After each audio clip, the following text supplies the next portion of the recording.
Well, hello, this is Peter Combs from Bidamount.com and P.O. Combs Asian Art in Gloucester, Massachusetts. And today is Friday, July 17th, 2020, and this is our weekly video, as you all know. We do this every Friday, and sometimes a video in the middle of the week. And we're going to take a look at last week's eBay auction results, see what happened over on Catawiki, take a look at there's some good lots coming up that are closing in the next few days that I'm going to point out over on the eBay side, and talk a little bit about what's been going on the global member pages. There was a lot of auctions that came off a week ago, and a whole bunch more came on this past week, a lot of content. And talk briefly about some of the sales that took place in Hong Kong. We're going to try and put together a video in the next few days on the Hong Kong sales, go over some of the highlights, and do all that. All right, there's quite a bit of stuff to cover today. I hope this video doesn't come out too long. I'm not sure. All right, one of the things I wanted to mention was last week we had mentioned as an aside that we were thinking of developing out a separate, it would have to be a separate website because to do what we were thinking of doing requires a specific type of platform that can handle the data properly. And what we had mentioned was we were thinking of maybe putting together a seller site tied to Bidamount, and it would be, we've already registered the domain name. Actually, it's BidamountLive, and this would be a site that sellers could use to post things, list things, and they'd have the option of either doing auctions or doing fixed price sales, and that kind of thing. And what got us thinking about it was, of course, all the problems that people have with the assorted selling sites out there. Either the commission schedule, the fees are much too high, too many headaches, too much interference by the website itself and getting in between you and the seller. There seems to be sort of a phobia about, God forbid, a seller should ever get to know who his customer is in an open and direct and friendly way. So we were thinking that what we would do is we put this blog up just today, and on here is just a bit about what we're thinking of, our rationale behind contemplating such a move, and we want to hear from you. And at the bottom of the blog, we go through, it's not a long blog, it's a fairly short blog, there's a form on there, and I would love to hear from people. Last week I heard from a lot of people. I saw some comments on the YouTube, on here on YouTube, under the post. Several people commented, and during the week I got a lot of emails from people. I probably got over 25 emails from people asking more about it, what it is we have in mind. So I thought, why not put together a blog? It'll be linked off the newsletter page this week. You can come over, you can read what our thoughts are, but we really want to hear from you. We really want to hear from the people who buy and sell on the internet through whatever sources you do it through, whether it's Invaluable, Live Auctioneers, BidSquare, eBay, Catawiki, Trocadero. There's a whole lot of sites out there that do it. But what do you like about them? What don't you like about them? What would you like to see on a site? If you could build your own as a buyer or a seller, what's your dream site? What would it look like? What would it feel like? What kind of content would it have? What would you like as options as a buyer, options as a seller, and promoting your stuff and so forth? And I'm gonna gather it all up and see what we can do, okay? And if there's enough interest, I think we will build the site. It's just a matter of demand. Is there enough interest in it, and so forth? So come over here to the blog. It's near the top of it, and check it out, read it, and please do let us know, okay? Because this is sort of a big thing, and if it's something there's a lot of interest in, I don't see the technology has come along that it can be done, okay? So check that out. All right. The next thing I wanted to mention was that the Live Auctioneers pages have been emptied out and then refilled this week. There's been a lot of stuff that has appeared, and we've updated some of the items that are being offered right now in the featured section that you can also see on the home page. There's some nice sales up there. Alex Cooper's got a good sale. John's got a sale coming up. Roseberry's has got a sale coming up, and Bonham's, Christie's both have good online sales, and I want to take a look at a few of them, okay? Let's see here. Now we're going to mosey on over. This is the Invaluable page. We updated it this week. There's a ton of stuff on there. A lot of stuff came off over the last week, and we've updated the site a couple of times. We did it last night because so much stuff is starting to move around now that businesses are slowly getting back to normal. The auction sites, I understand, all the auction houses have warehouses full of stuff that they need to sell. Collectors are trying to sell things. And of course, the turmoil in Hong Kong is having some impact on currency movements. They're starting to restrict currencies leaving China out of Hong Kong. There's some problems over there, and that'll be interesting to see how it impacts the art market. But judging by the sales results from Hong Kong, they were a lot stronger than I thought they'd be. I was very pleased. Christie, Sotheby's, Bottoms, they all did a great job, and the prices were quite strong. So bravo to those guys for pulling it together, because this is a tough time to run an auction in Hong Kong, given what's happening over there right now with the new security laws and so forth, and it's quite a mess. All right, if you have friends in Hong Kong, give them a lot of support, because the Communist Party over there is pretty much going off the rails, and it's a bad situation. It's a very bad situation for the people there. All right, so keep that in mind. Keep them in your prayers. All right, now, a couple of things that have turned up. This is over at Roseberry's. A couple of things I wanted to point out. I like Japanese pottery, funky Japanese pottery. And this is a really nice piece of signed awaji ware. Oribe, rather, excuse me. And it was signed by Rosanjan, Kotoji Rosanjan. And it was done in the 1950s, but he worked very much in the style and palette of very early Oribe pieces. And very, very nice work. There's a beautiful thing. It's got a 300 to 500 pound estimate. We'll see how it does. That's coming up in a while. And then you have this over here. This is a Hatcher Cargo sleeve vase, 17th century, underglazed blue, also at Roseberry's. A very nice one, very simple, very elegant, with the Hatcher Cargo provenance on it. So if you're on the member pages, you want to check that out. And the other things I wanted to mention was some of the sales that took place over in Hong Kong. And I'm going to pull up a separate screen here. There it is. And let's see. We'll get this down to the right size. Just a minute. Got to fiddle with it a little bit here because it's being brought in separately. There we go. All right, and this is the sales results from Christie's over there. They had the big catalog sale with the great looking Yongle piece. Interesting, the Zhuande dish with the pomegranate dish didn't sell. It may have sold post sale, but like I said, I think there's a little bit of a few currency problems over there, and it held off some things. The Song Cylindrical Vase did well. It brought 3.7 million Hong Kong and so forth. But one of the sites, one of the auctions I thought was very, very interesting was the Sotheby's sale of the Marchant stuff. The Marchant stuff was, I think, about 85% sold, and for pretty good money all across the board. And particularly this very, very fine Juang Mu vase. And the reason it did so well, I hope some of you took the time to look at it, we'll cover it in the longer video, was that this is one of only 3 known vases ever done by this enameler named Tang Jing Tang. And Tang Jing Tang started out as a Cantonese painter and enameler, and during his career he was brought in to work at the Imperial Atelier as a decorator. And if you took a look at this little vase that Marchant, in the Marchant part of the sale, you'll see why. The guy was a phenomenal painter. But the thing that's interesting is that most of the enamelers, the guys who did the work, were never really recorded. There's not a lot known about a lot of them. But this is one of 3 pieces that they believe was by him, and just superbly painted. And you'll note that it's got a metal rim on the top, which implies that it was probably cut down at some point. It lost a little bit of its height. But in the end, it did awfully well. It brought 6.4 million Hong Kong, or about $800,000, against an 800 to 1.2 million Hong Kong estimate. So it went roughly 5 times over its high estimate. So what it says to me is that there's money ready to jump out of anywhere at any minute if the right thing comes along. And this was the right thing, a great looking vase. And it did extremely well. And as I said, it's only one of 3 known.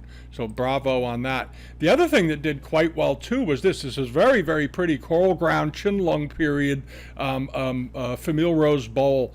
It did just fine. It went about 50% over its high estimate and ended up selling for 1.7 million Hong Kong. And this was a small dish. These bowls are pretty small. This bowl is 4 inches in diameter, so it was about as big as what you're probably looking at it on your screen. screen.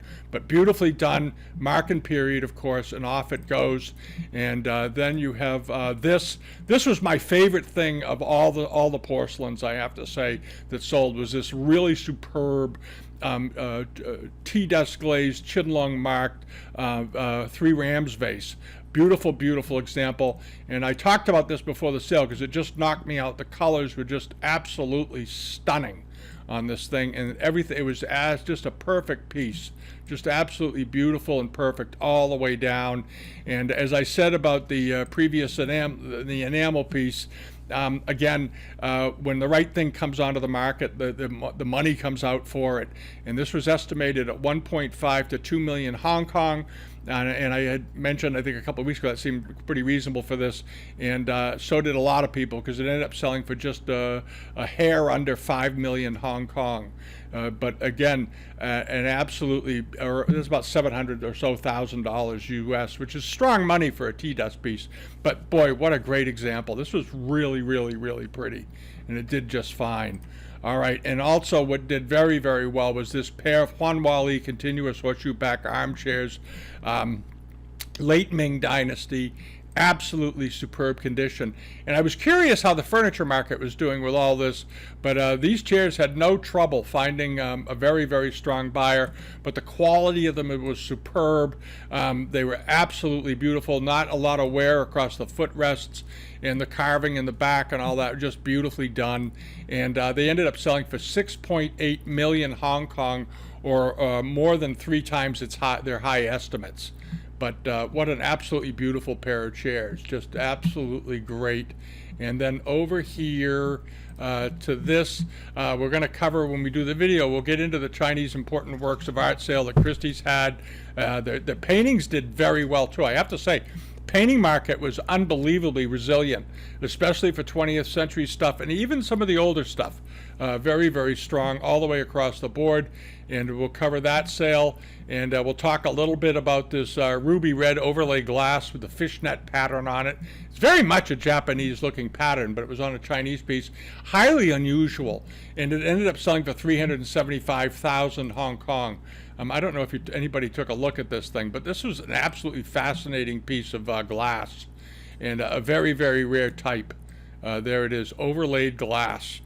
Just splendid. And the Peking glass market is sort of an oddball one, but that piece did extremely well. And then now let's get back to the main event. All right, but we'll go over all of this next week. I'll try to put together something that'll be fun to look at and get a sense of what the heck happened, because it was, the economy and everything that's going on with the virus and whatnot. It's difficult to predict where things are going to go.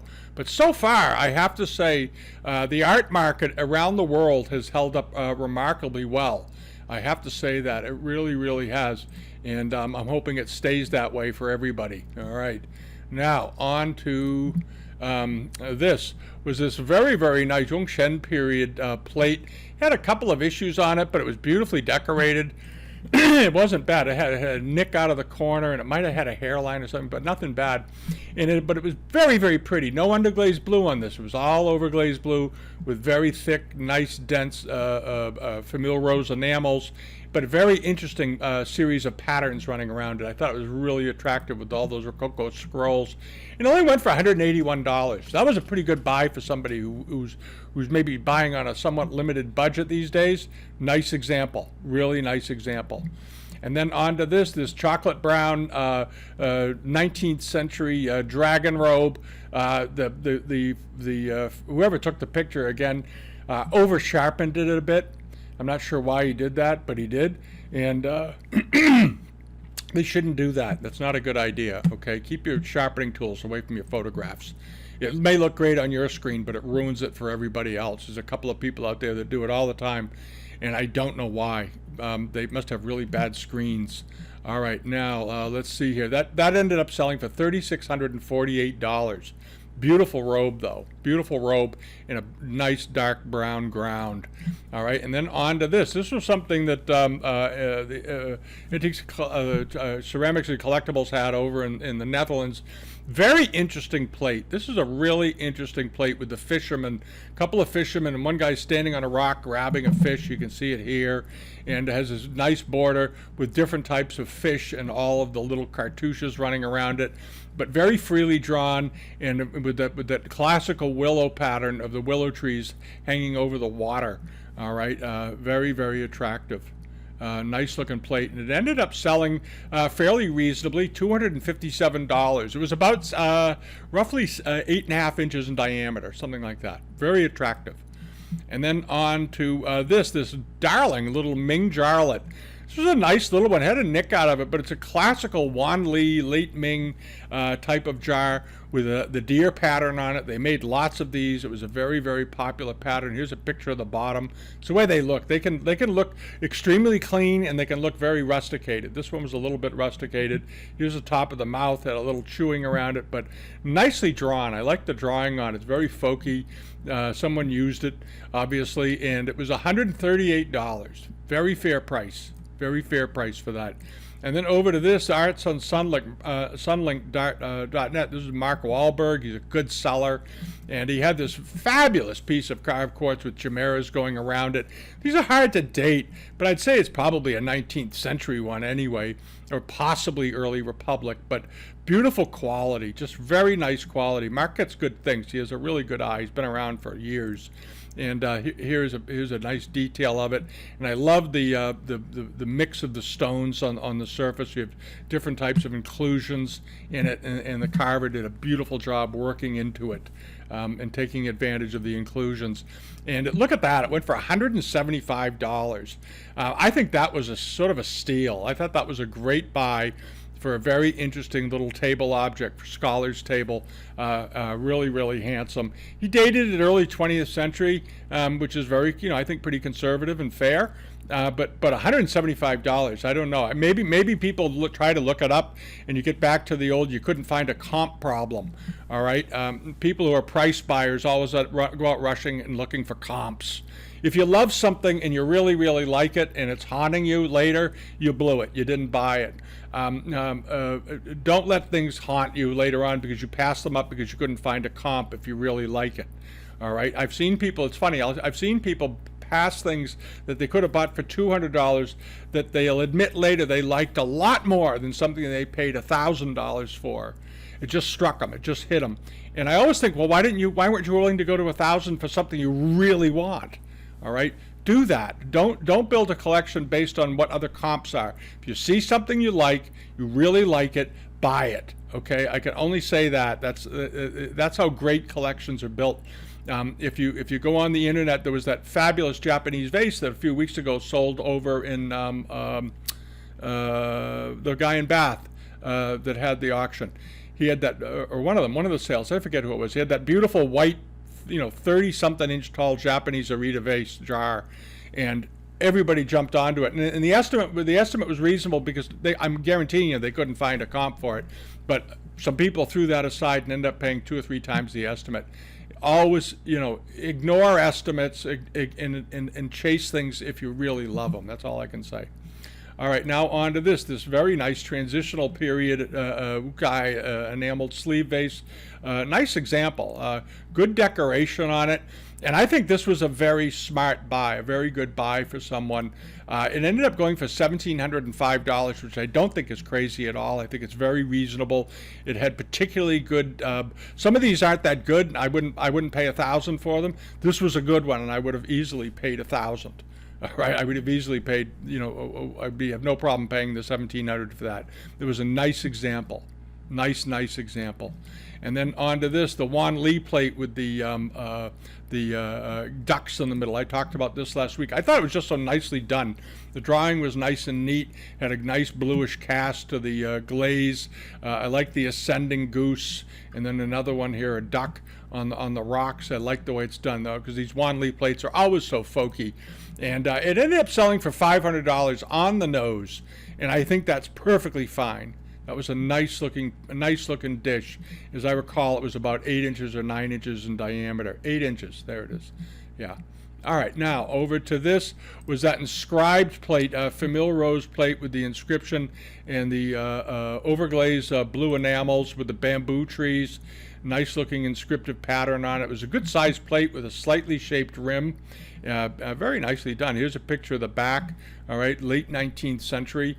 This is not a copy, and ended up selling for $499, which is perfectly fine, especially considering how much script it had on it. The script always adds a great deal of value because in the Chinese art world, painting is considered an art form, potting and making porcelain is an art form, doing it well, and calligraphy is a separate art form. So to the mind of people who are really into Chinese art, this was three things in one: beautifully potted, beautifully painted, and good calligraphy.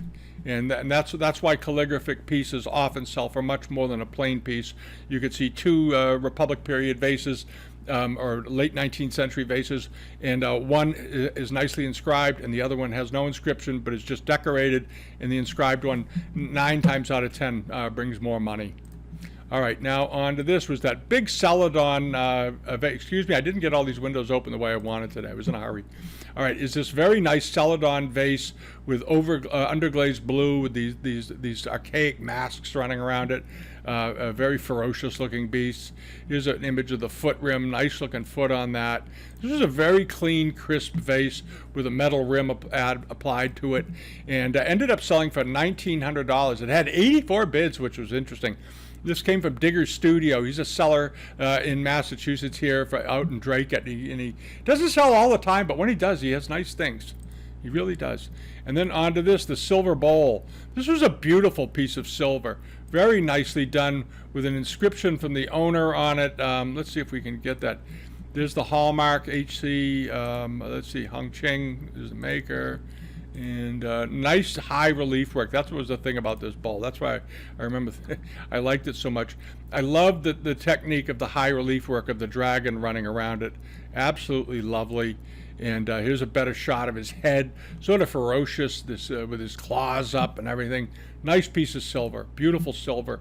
Ended up selling for $979, but I think it was of exceptional quality, and it was inscribed.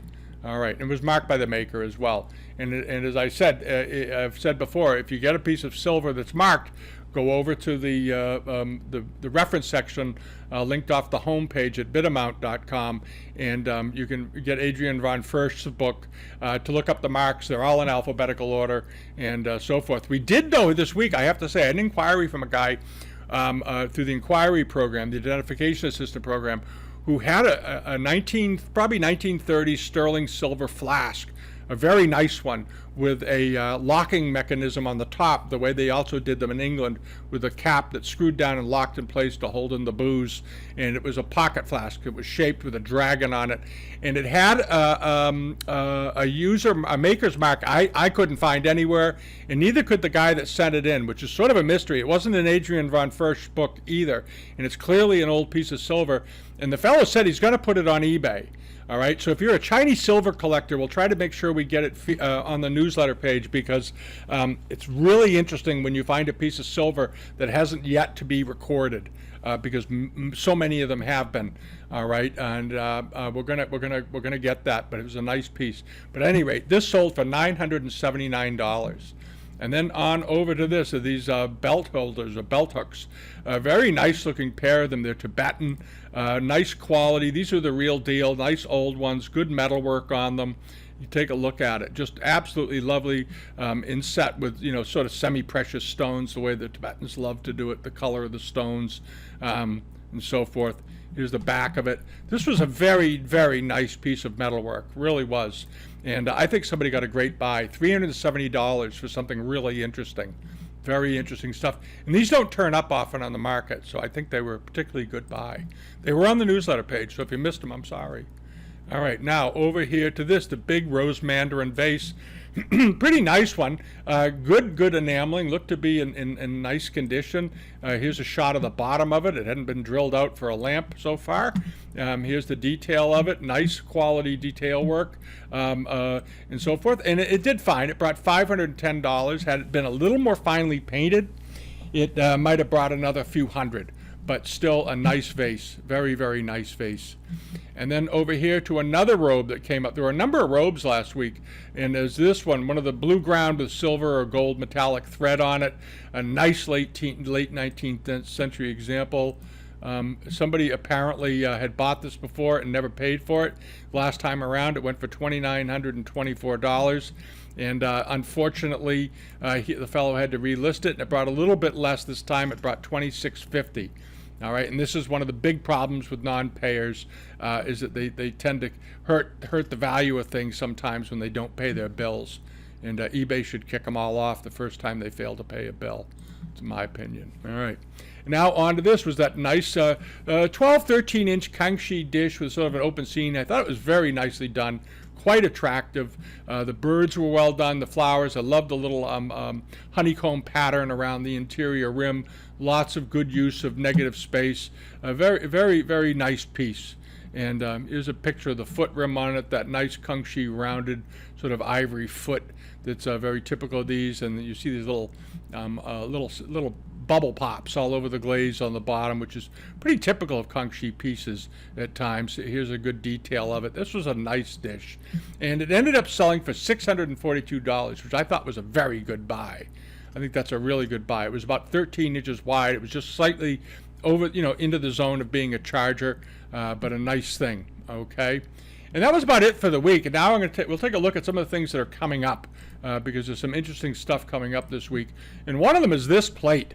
I had a submission on this plate. A guy sent it in to me and wanted to know what I thought of it. It's a Kangshi plate. It's funny in the picture. It doesn't look that big. It looks like a regular dinner plate. This plate is 15 inches in diameter and is in great condition. Here's a better shot of it. Get a detail of it. There you go. Nice enamel work, multiple types of enamel work, overglazed blue, all that fish roe decoration around the side. But what I really liked about it was the fact that the center of the plate had no wear to it to speak of. Really can't see any. These brown enamels are always the first to go. The gilding is intact on it, and it is 15 inches in diameter. This thing is a beast, and it is, I believe, Kangshi period. Nice looking plate. And all that. I love the border on it. Very elegant and very complex. Later in the Yongchen period, they did similar examples. But I like this plate in particular. It closes in a couple of days. It closes Sunday. It has no bids. It has an opening bid of $400. This is a really nice plate. And if you like big plates, check it out. He dated it conservatively, Kangshi to Yongchen period. When I looked at the pictures, I thought it was more likely Kangshi, but I might have said possibly early Yongchen. But this is a big one, a big plate. And if you like big pieces, chargers are worth a whole lot more than plates. All right, so check that out. It'll be in the newsletter page. And then on to this. This was something we also had an inquiry on. Somebody was asking me about it. Is this very nice peach dish done with a sort of roux-type glaze. It is, I believe, I told the fellow, I think pretty sure it's an 18th century example. Here's a picture of the back of it. It has some losses up here in the corner. All right, it has up here, you can see there's probably a piece of fruit or a vine or something that got knocked off, maybe with a little bit of a peach on it. But intact, these plates sell for $20,000, $30,000 and up. Because they're very rare. The 18th century, the roux pieces came back into a big revival because the Emperor Qianlong loved roux ware, and you can see all the little spurs on the back. And the seller even put it in some nice close detail shots of where the little bit of damage is and what the spur mark holes look like and so forth once they're gone. And it's only got 4 bids. It closes on Tuesday. It's up to $55. All right, and even with the piece missing, the bit missing off of it, it's a very rare form of brush washer. These are unbelievably rare, and if you go look them up, and you'll see how many have gone through Christie's and Sotheby's. It's not many. All right, and this is a particularly nice one. It's very nice and low relief, and very much done in the manner of early sung pieces without the high sides. Nice looking dish. And then over to this. This closes on Sunday. This is over on Katowiki. If you like Japanese bronzes, this is a really nice, a nice example. It's probably early Showa period, just 1930 or so, but beautiful quality. And this is one of those bronzes that has the molded high relief work off of it. Good shot of the bottom they provide, but it has this the drippy stuff running down the sides, and this very, very big. You can see how much relief off the body, how high relief the creature is. There it is, with the beautiful big food line lifting off and marked. All right, and this closes in a couple days. It's only up to 55 euros. Okay, if you're a Japanese bronze collector, scurry over there and take a look at this thing. It is, how tall is this? It's about 9 inches high. It's a nice size, and you have this runny pattern that they started doing on bronzes during the Meiji period, and they kept doing them because people loved them. All right, so check that out. The other thing that closes tomorrow is this very nice Kangshi dish with the Kirin in the center, with the phoenix ascending over it, and then this nice shaped rim with all these little lappets filled with flowers. Pretty classical, I must say. It has a line through it, but if you're not going to be in the position to spend, $2,000 or $3,000 for a perfect one, you might want to check this out. It's a good one, and I think it was about 8 inches or so in diameter. Yeah, it's a little over 8 inches in diameter. Nice looking plate though, even with a line in it. All right, and then on to this Langyao bottle vase that's been made into a lamp. This is a nice looking piece. Very attractive. Here's a picture of the bottom and so forth. Very pretty. It's funny, people buy these and they de-lamp them. I love them as lamps. It's got the hole in the bottom, and you could use a beautiful table lamp in your living room or your den. What could beat this? This is beautiful. I'm not crazy about the shade, but I love the shape of it and the metalwork that was applied to it. They applied an old lantern body to it. Very nice, probably a kerosene lantern. And it's up to $122. Ought to bring about 3 times that when it finally goes. But very nice, very good color. It's funny, I've noticed in the last couple of years that the quality of monochromes that are still being made in China today is so good, especially Langyao and Songdebu pieces. But Langyao, these red pieces, the shaping is good, the glaze is good, and the quality is good. And it's funny how it hasn't suffered the way some of the enamel stuff has. But I hope somebody someday writes a book on mid to late 20th century monochromes and Langyao and oxblood pieces, because I think they somehow managed to keep it together as far as the quality goes. Okay, well, that's it for the week. This week's video. I hope you had a great one, and you have a good weekend coming up. Enjoy yourselves. And as I said, next week we'll try to get around to doing the video on the Hong Kong sales and maybe some other sales that have taken place. And do check out the Zhejiang sale and all that. And if you're on the global member pages, check them all out. And if you haven't subscribed yet over there, you might want to do it. People seem to be using it an awful lot. We have to keep updating it. And there's new stuff coming along every week that in quantity is much larger in numbers than what you're going to see on just eBay or even Katowiki and eBay combined, because there are pages of stuff. All right, and we cover the big auction houses as well. Have a wonderful weekend. I'll see you all next week. And enjoy your summer. We're about not even halfway through it yet. It's pretty great. All right, bye-bye.